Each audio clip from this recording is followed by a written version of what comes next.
And you join me again. We are currently at this motorhome which is reporting no blowers. Fingers crossed it's not the actual blower motor itself, because the blower motor, you need to take the dash out to get to it. So we've pulled up a wiring diagram on Hela and we're going to run through the tests. Hopefully, fingers crossed, it's just a resistor.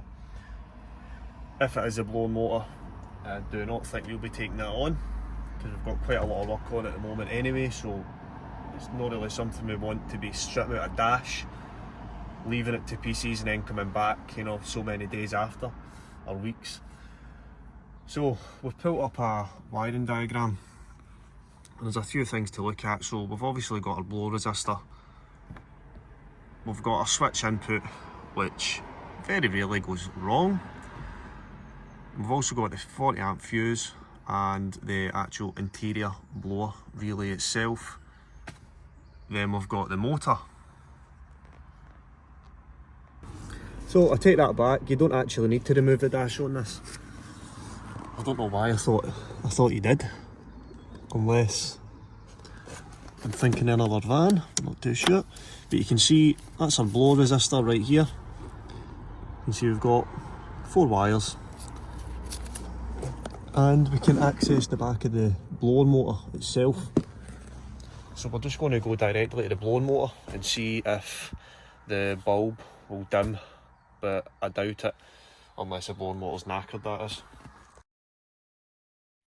So we've just brung the machine into the actual car itself. We are looking at the wiring diagram and we're looking at K55 at the moment.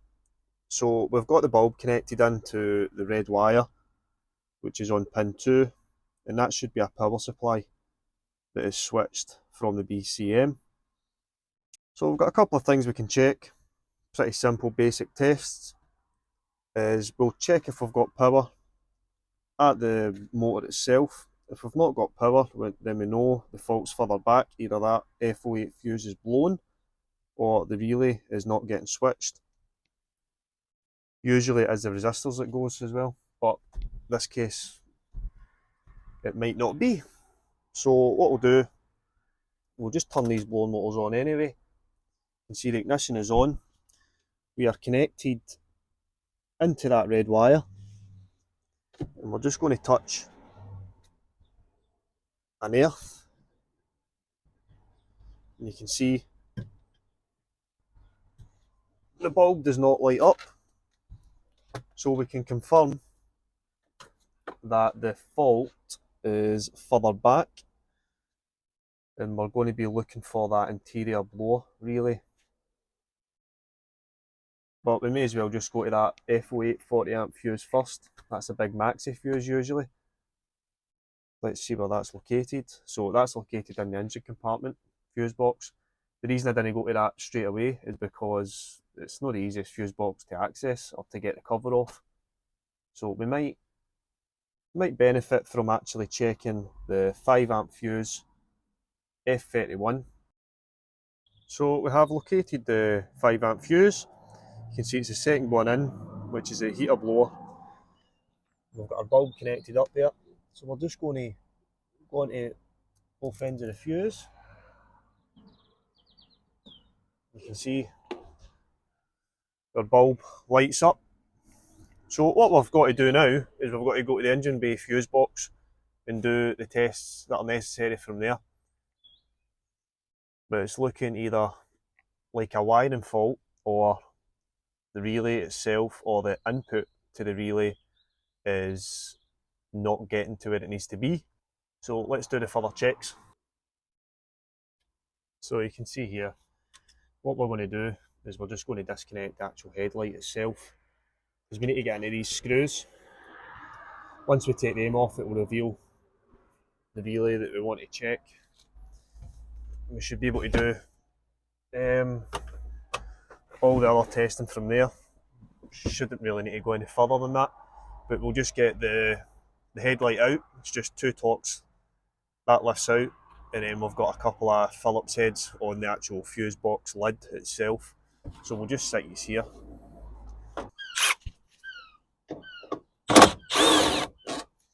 So these are We'll just check the torque on them. So these are T30s. And you've got two.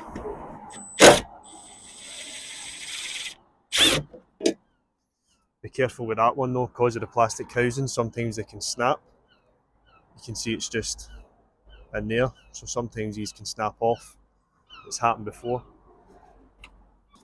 Give this a wiggle and it will slide out. We've just got a connector that goes into the back of the headlamp. That lifts up. And there's your headlamp out.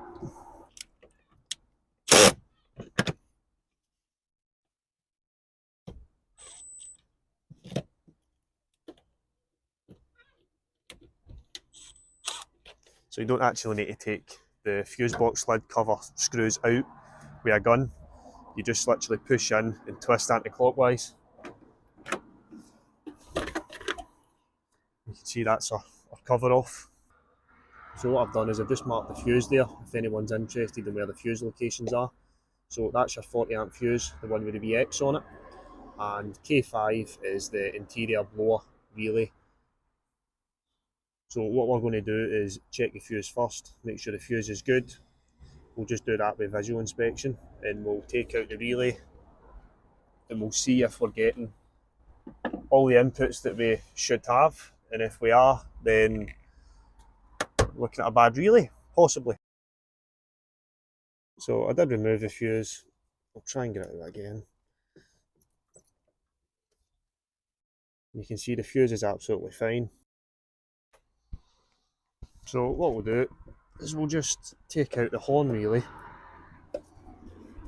Easier said than done. So we've got a horn relay. We'll just make sure that, yep, so it's the same part number that's on it, nothing really different. You see somebody's already actually been in here before because the cover's been damaged. So I'll just swap those relays over. Just set them in there. So we've got that heater blower plug back in. We've got the resistor plug back in. We've also swapped the horn relay over with the heater blower relay. And you can see it's working as soon as I turn ignition on because I've had it on speed 4. So there must be an issue with that relay then. So we'll just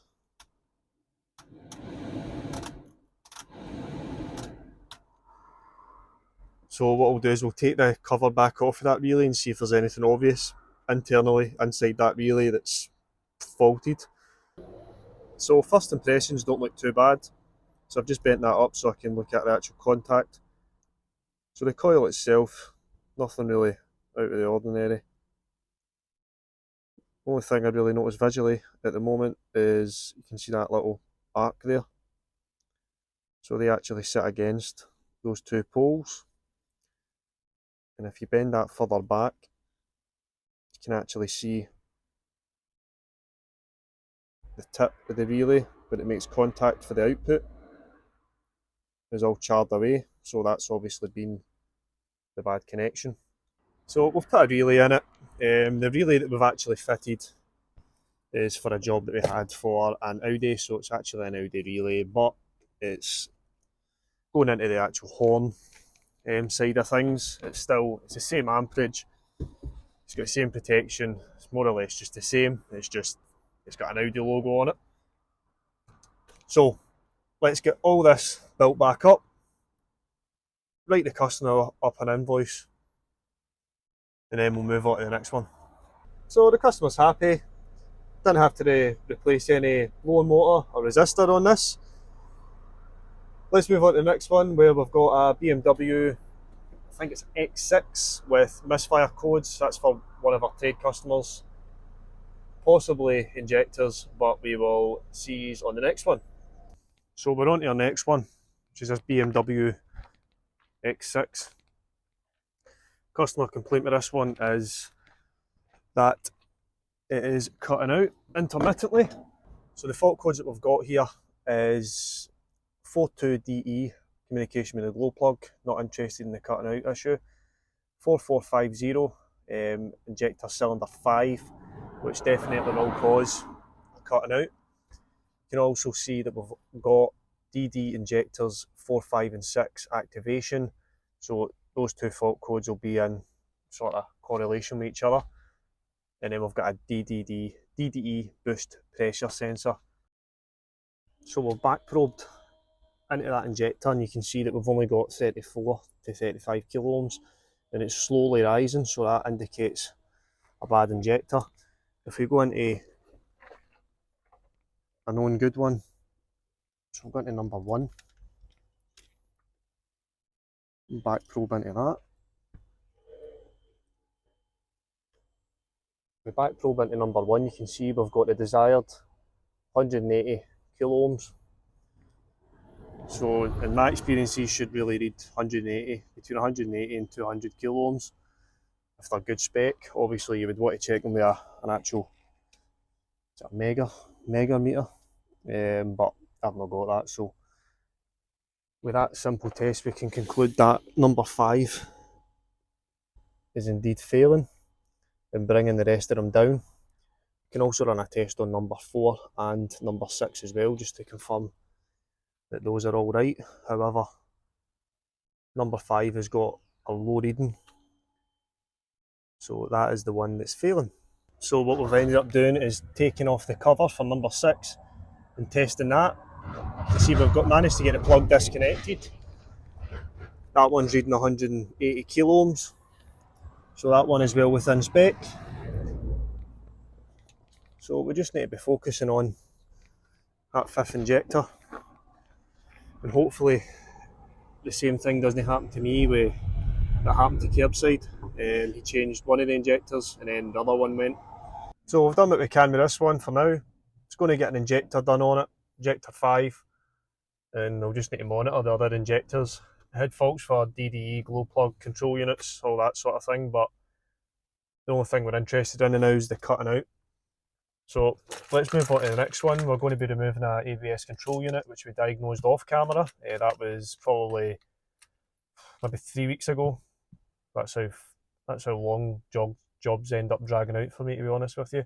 It just gets so busy and you get built up trying to get things done. But unfortunately, I've not managed to get this off yet. So that's at a garage as well. So we're going to get the ABS control unit removed, sent away to ECU testing for repair, or testing and repair. It's got a brake pressure sensor fault, but the actual brake pressure's internal to the ABS control unit. So we'll get that removed. That shouldn't take long, very easily accessed. And then we need to go back to the Mazda to fit the second-hand body control module. And we're going to be using the top-down ArtiDiag Pro for that. So we'll show you if it's successful. Hopefully it works. So this is the Suzuki Swift here. We have got the fault code C1028, master cylinder pressure sensor circuit fault. There's a fault code there. You can see C1028. So all we need to do is remove this ABS pump, send that away to ECU testing. They'll repair it. We've sent one of these away before and they've repaired it successfully, so at least it isn't a difficult ABS pump to get to. Some ABS pumps are an absolute nightmare to get off, but this one's right at the top, so ideal. Let's get it off.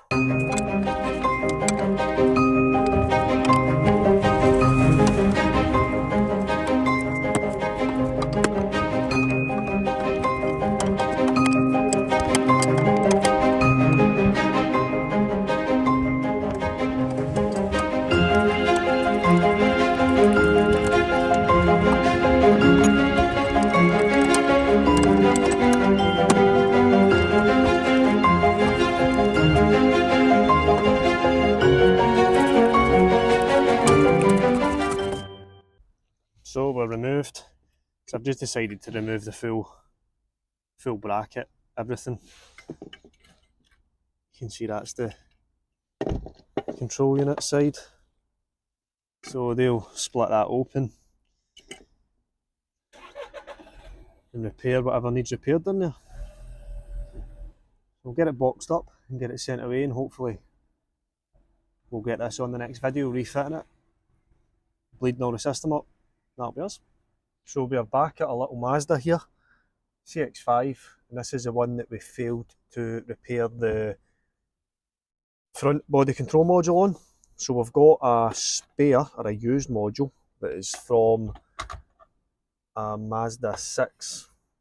Same numbers, all the same sort of stuff on it. So we need to do a PMI, which is a programmable module installation. So one tool that we've got sent through by TopDon, and I'll leave the name of that tool, the way you can get it, and a discount code, is the ArtiDiag Pro. So like I say, they sent us this tool through. We're going to test out its programming capabilities. Hopefully it's good. So we'll see if this tool's capable of actually programming this module in. It's probably about 300-400 quid worth of a tool. We know that the TopDon Phoenix Plus can program these in. This is the main tool that we use in a lot of our videos. But we've yet to use this. We've plugged it in a few cars when we got it. But this is the first programming job that we've had to do with it. So let's see if it's capable. So this is what you get in the box. So it's not Bluetooth. It comes with a cable. It's got its good points and bad points, obviously. Good points is you can't leave a dongle in any of your customer's car. It also charges off of this as well, so if you've got low charge, it will charge off the OBD port. Again, good point, it's charging the tool. Bad point is it's using the vehicle's battery to actually charge the tool up. However, I've lost count of how many times I've left dongles in customers' vehicles and had to go back to the job to get them. So we'll try it out. We'll do an honest review on it. So we've done, well, it's already done an auto detect. It's found the chassis number. So we're going to let it do its thing. You can see it's found the VIN number. Capacity, it's a CX-5. Just let it process. So it's doing a full health report. So that's the health report done. You can see it's took less than a minute. So found all the information that it needs. So front body control module is normal because we've got it plugged back in. So we'll go back.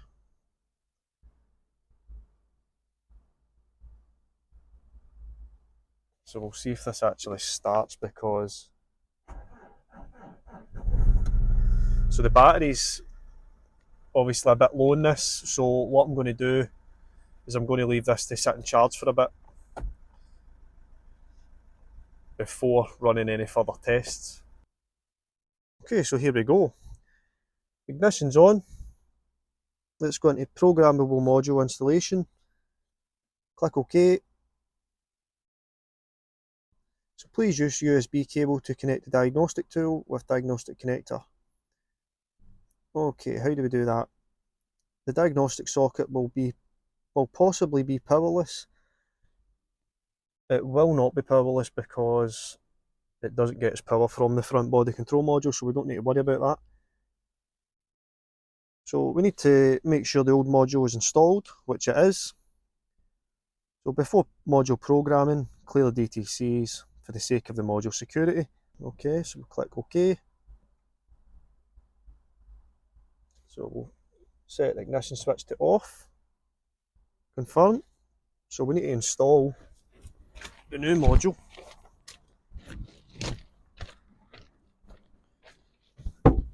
So we've got I say new, it's a used module, so hopefully this one's good. Bear in mind, we don't know the condition of this new module, this used module, so fingers crossed. So that's the module plugged in, that's the old one out. So, install, set the ignition switch to on. Okay, that's us. 10 seconds. Then it's programming it in, so we'll just need to wait and see if it's successful or not. So we need to set the ignition switch to off again. Click OK. Set the ignition switch to back on. OK.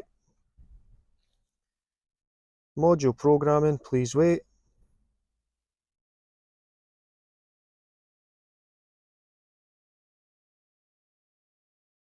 Set it to off. We've done that. Procedure successful. Well, for a tool that costs very little compared to what I've got in the back of the van, and it's capable of doing a PMI, that's pretty good. So I can't fault it on that side of things. So let's click OK, and we'll put this old unit back in here. Now remember, this one had a wiper fault, and our diagnostic sort of tests proved that the front body control module relay was faulty, but we couldn't, successfully pinpoint where the fault was on the board. So we'll turn the ignition on. Good thing is our wipers are working.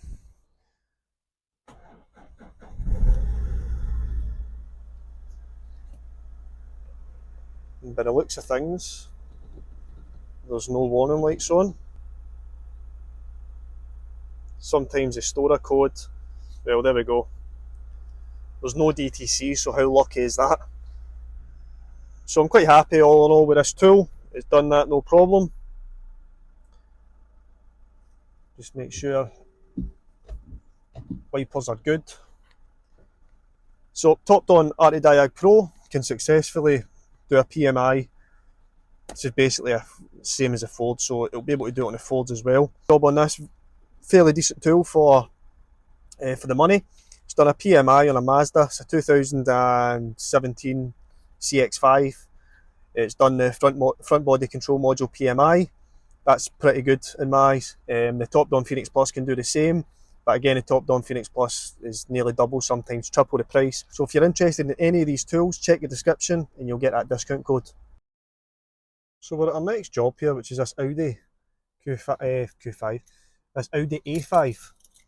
The customer complaint is it got recovered in from the AA as a no start.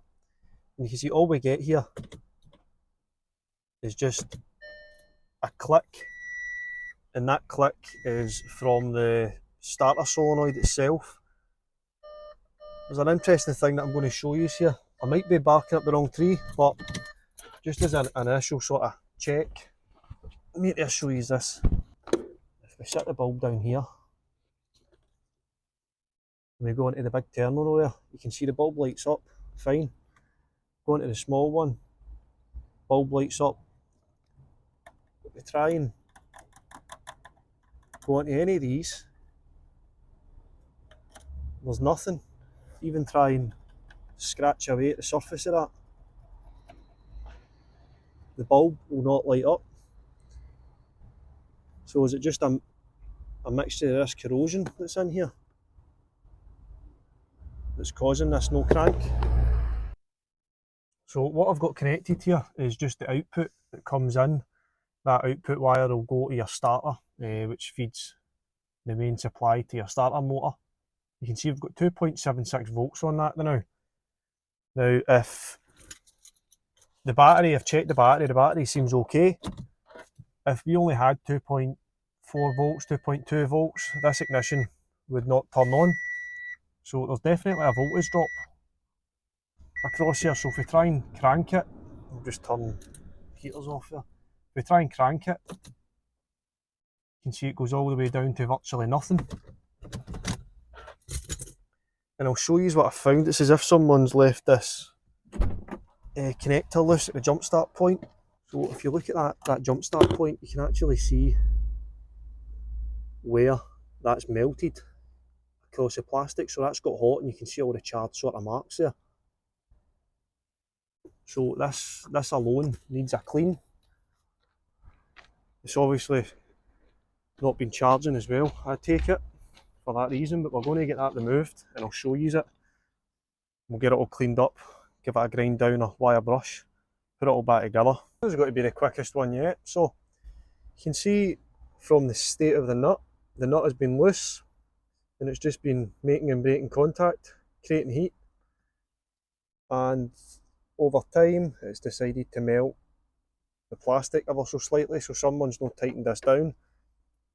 Don't know why they would have it off, but someone's maybe not tightened it down, or it's not been tight for a while, I don't know. But what we're going to do is we're going to hopefully be able to remove this metal part here, sort of give all this a wire brush, make sure it's absolutely spotless before refitting back to the car. We've got it stripped down, you can see that's the way it comes out there. So it just lifts out of that plastic housing. We'll give everything clean so it's spick and span, and that is what it looks like when it's all been cleaned up. Gave it as best of a clean as I possibly could. It's all nice and shiny. It's nice and smooth on that surface. I'm just going to run through the load test side of things. So we've got the bulb connected up. That's everything in there, all bolted up tight. So we'll just test the main positive cable, which was lighting up. We'll test the mini cable. Just go along all of them, and we're getting a good nice bright bulb along the lot of the actual terminals herself. So this is honestly the first time that I've actually tried starting this, so this still might need a jump start because it's obviously not been charging right, but we'll try and start it. Ignition on.